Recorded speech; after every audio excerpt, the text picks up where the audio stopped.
Imagine waking up tomorrow with $0 in your bank account, no job, and bills due in just 2 weeks. Most people would panic. They'd wonder how they're going to pay rent, buy groceries, or even make it to next month. But here's the surprising part.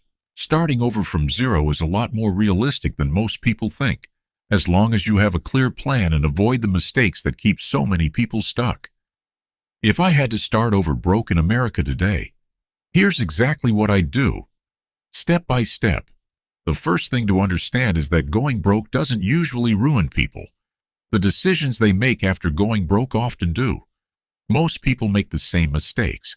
They panic, and panic leads to emotional decisions instead of smart ones. They rely on credit cards or payday loans just to survive another week, creating an even bigger problem for the future. They start chasing every get-rich-quick opportunity they see online, hoping one lucky break will solve everything overnight.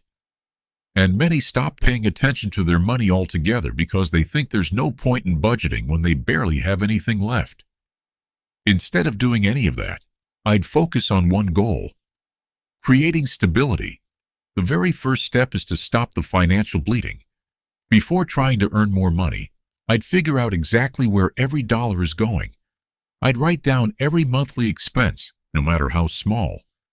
Any subscription I don't absolutely need gets canceled immediately. If I owe money, I'd contact my lenders and ask about hardship programs or payment options. Many companies would rather work with you than send your account to collections. Next, I'd temporarily cut my spending to the absolute minimum. This isn't about living like this forever. It's about surviving the next 30 to 60 days. I'd cook inexpensive meals at home, avoid eating out completely, and delay any purchase that isn't essential. If my housing costs were too high, I'd seriously consider getting a roommate or moving in with family for a while. It might not feel comfortable, but buying yourself extra time is one of the smartest financial moves you can make. After reducing expenses, my full attention would shift to bringing money in as quickly as possible. At this stage, I wouldn't worry about finding my dream job. I'd focus on getting paid. That could mean driving for delivery apps, working warehouse shifts, freelancing online, doing temporary labor, or taking any honest work available. The goal isn't building a career in 1 week. The goal is creating positive cash flow as soon as possible. Once money starts coming in consistently, I'd work on finding one stable source of income. A steady paycheck gives you something more valuable than excitement. It gives you predictability. When you know roughly how much you'll earn every month, planning becomes much easier. The next priority would be building a small emergency fund. Even saving $500 to $1,000 can completely change your financial situation. Suddenly, a flat tire, a medical bill, or an unexpected repair becomes a manageable inconvenience instead of a financial crisis. After creating that safety net, I'd start attacking high-interest debt. Credit cards often charge interest rates that quietly work against you every single day. Paying those balances down faster is like giving yourself a guaranteed return, because you're reducing money that's constantly disappearing through interest.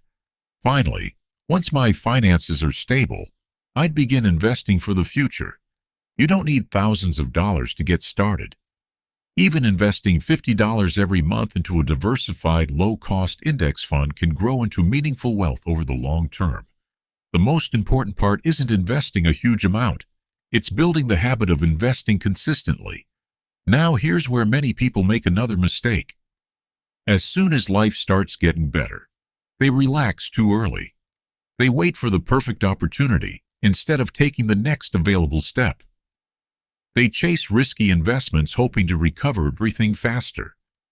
They upgrade their lifestyle the moment their income increases, buying a nicer car, a bigger apartment, or spending more simply because they can. And they stop saving because things finally feel comfortable again. That's often how people end up right back where they started. Starting over isn't easy, but rebuilding your finances has very little to do with luck. It's about making a series of smart, consistent decisions, one after another.